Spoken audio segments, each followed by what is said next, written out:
El 21 de septiembre de 1937, un profesor de filología de Oxford, bajo el seudónimo de J.R.R. Tolkien, publicó un libro dedicado a sus hijos llamado El Hobbit, una historia infantil sobre un pequeño héroe en una gran aventura.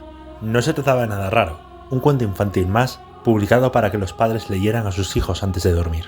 Sin embargo, los muchos que compraron y leyeron el libro se encontraron con que aquella historia era más de lo que aparentaba. El mundo en el que transcurría estaba más que bien detallado, lleno de criaturas únicas, de lugares fantásticos que incentivaban la imaginación y de personajes únicos que llegaban al corazón de los lectores. Esto llevó a muchos a preguntarse sobre qué era ese lugar llamado la Tierra Media. Tolkien explicó en su entonces a los curiosos que todo empezó con una lengua que inventó.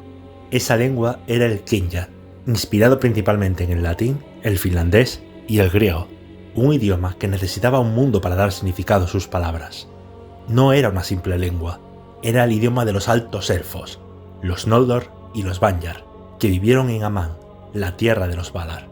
La palabra Valar significa en Quenya poderosos, y eso dio nombre a estos seres divinos, y de allí empezaron poco a poco a surgir las historias. El gran éxito del Hobbit hizo que escribiera una obra aún más ambiciosa, El Señor de los Anillos, una trilogía que hizo que el género de fantasía dejara de ser algo solamente para niños, con tramas y temas más adultos, junto a un gran folclore y unas batallas épicas.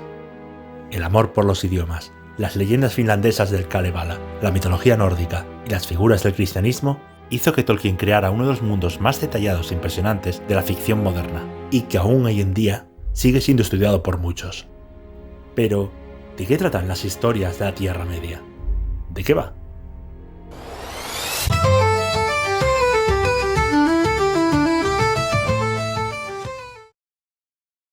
El mundo creado por Tolkien es uno complejo y extenso, aunque no hace falta conocerlo del todo para poder disfrutar de sus obras.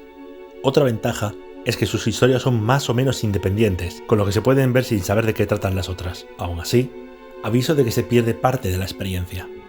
La mayor parte de estas historias transcurren en la Tierra Media, un continente del mundo de Arda, una tierra habitada por varias razas, destacando 6 de ellas. Los elfos, inmortales de luz y de gran belleza, que provienen de Valinor, un reino al otro lado del mar. Los enanos, que viven en reinos dentro de las montañas, cavando minas de imponentes dimensiones. Los hombres, seres mortales, demasiado ansiosos de riqueza y poder. Los orcos, seres oscuros que sirven a sus señores con gran malicia. Los Maiar, o magos, espíritus de gran poder y magia, que toman una forma física en el mundo de Arda. Y por último, los protagonistas de 2 de estas historias. Los hobbits, seres pequeños que no poseen grandes ambiciones, héroes a destacar, ni sabios, ni filósofos, ni mucho que les distinga. Sin embargo, al contrario que las otras grandes razas, poseen un gran amor por la tierra, por la vida, por los amigos, por las más simples fiestas y sobre todo, por la paz. Empecemos por la historia que nos dio a conocerlos. El Hobbit es la aventura de Bilbo Bolsón, un hobbit de la comarca que recibe la visita de un mago llamado Gandalf, que busca a alguien con quien compartir una aventura. Thorin Escudo de Roble, un rey enano, busca reclamar su reino, Erebor, arrebatado años atrás por un terrible dragón llamado Smaug. Con la ayuda de otros 12 enanos, del mago y del hobbit contratado como saqueador, tendrán que atravesar todo tipo de peligros y amenazas oscuras, recorriendo bosques, montañas, reinos y ríos, para acabar con el dominio del dragón y defender el reino de Erebor de los que buscan también su codiciado tesoro. De las historias de la Tierra Media, esta es la que tiene un tono más infantil, sin dejar de lado sus tensos momentos de peligro. Durante su travesía, Bilbo no solo encontrará la aventura de su vida y unos amigos que estarán siempre en su corazón, también hallará un misterioso objeto, uno que cambiará su vida, la de los hobbits y la de toda la Tierra Media. En El Señor de los Anillos se nos cuenta cómo hace siglos los elfos, los enanos y los hombres crearon una serie de anillos que conferían grandes poderes a cada raza, pero el señor oscuro Sauron, un Maiar caído en las tinieblas, creó un anillo para poder gobernar la voluntad de todas las criaturas del mundo, el Anillo Único. Tras una cruenta guerra, Sauron fue derrotado, y el anillo acabó en manos de un príncipe humano. Sin embargo, el anillo tiene voluntad propia, y parte del espíritu del señor oscuro sobrevivió en él, corrompiendo al príncipe y llevándolo a su muerte. El anillo se perdió en el tiempo, hasta que Bilbo lo encontró en manos de Gollum, un antiguo hobbit llamado Sméagol, que fue corrompido por su maldad. El mismo destino que lo hubiera esperado a él si no lo hubiera podido vencer. Bilbo se marcha, dejando el anillo a su sobrino Frodo. Gandalf que descubre la verdadera identidad del objeto, advierte a su nuevo propietario de que la guerra contra Sauron, ahora encarnado en un ojo que todo lo ve sobre una torre de Mordor, ha vuelto a comenzar, y que si el anillo vuelve a su señor, todos sucumbirán a su voluntad. Frodo tendrá que partir con una compañía formada por sus amigos, Sam, Merry, Pippin y Gandalf, además de otros compañeros que le protegerán. Boromir, el hijo del senescal del reino de Gondor, Legolas, un príncipe elfo, Gimli, un señor enano, y Aragorn, el descendiente del príncipe caído y el verdadero heredero al trono de Gondor.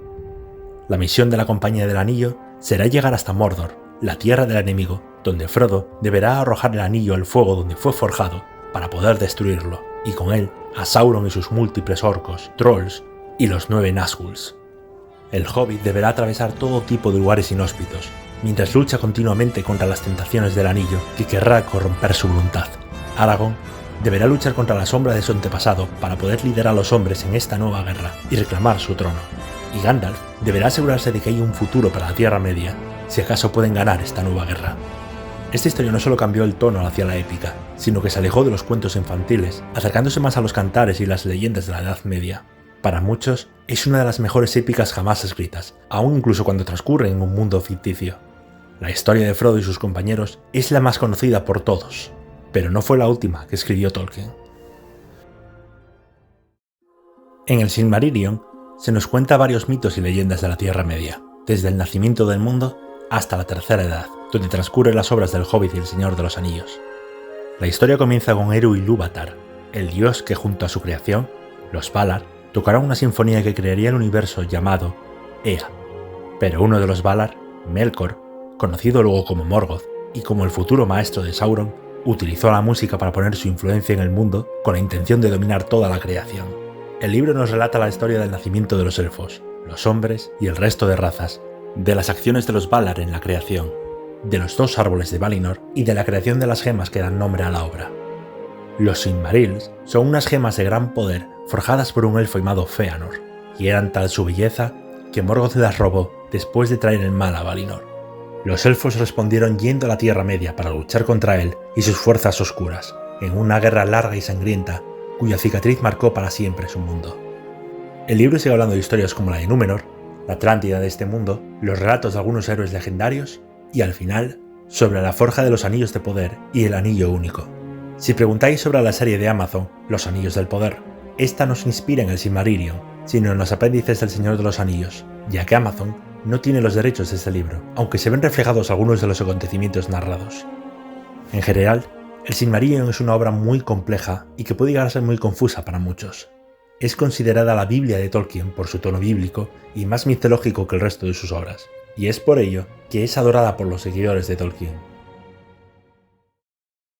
Hay muchas más historias, como Los Hijos de Húrin, una historia de tragedia de la Primera Edad, Beren y Lúthien, la historia de amor entre una elfa inmortal y un hombre, cuentos inconclusos de Númenor y la Tierra Media, y muchísimas más.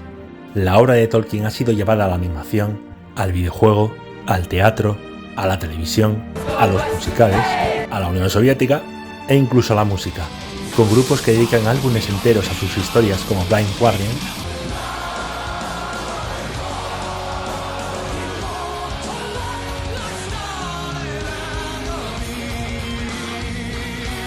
o grupos de habla hispana como Sauron. Tropiezas con un anillo y lo guardas en tu zurrón, bajando pasadizos, Bilbo delante siguió. Pero sin duda, sus adaptaciones más conocidas son las que fueron llevadas al cine. La trilogía del Señor de los Anillos, dirigida por Peter Jackson, es una de las sagas de ficción más oscarizadas de la historia, siendo El Retorno del Rey, junto a Ben-Hur y Titanic, las películas con más Oscars de la historia, 11 en total. Los libros y las películas impulsaron con su influencia otros proyectos de fantasía, como Juego de Tronos o The Witcher, al hacer que la fantasía ya no estuviera solamente relacionada con hadas y duendes. Su influencia se ve en juegos de mesa como Dragones y Mazmorras, en libros de fantasía, en videojuegos de rol, en animes y mangas de Japón. Es prácticamente la responsable de que la fantasía actual se relacione mucho con elfos, enanos y orcos. Todas las obras de Tolkien tratan temas como la lucha entre el bien y el mal, reflejado en la lucha contra Sauron o Morgoth, la corrupción por el poder o la avaricia, reflejados en los Silmarils o en el anillo único hecho de oro, la belleza de los pueblos, con diferentes razas y culturas únicas, los héroes humildes como Frodo y Bilbo, gente que sin ser de sangre noble, vencen al mal con su bondad, el amor a la naturaleza que Tolkien tenía representado en los Ents y en el peligro de la industrialización masiva en los orcos, del odio, y de cómo este divide a los pueblos y corrompe las almas de gente bondadosa como Fëanor, al renunciar a los Valar y los Noldor al atacar a otros elfos, el destino y el libre albedrío marcado en las profecías y los destinos de sus héroes. Se podría decir mucho de esta saga, pero yo lo resumiría en las palabras de Sansagad Ganji. Es como los cuentos tradicionales, en los que la oscuridad y el mal son tan grandes que parece no haber esperanza. Pero incluso la oscuridad es pasajera, y cuando el sol vuelva a brillar, lo hará con más fuerza. Son historias que los niños escuchan, aunque no pueden entenderlas del todo. Historias de gente que podría haberse rendido, pero que no lo han hecho, porque tenían algo por lo que luchar. Para que incluso en la oscuridad, la bondad y el bien sigan reinando.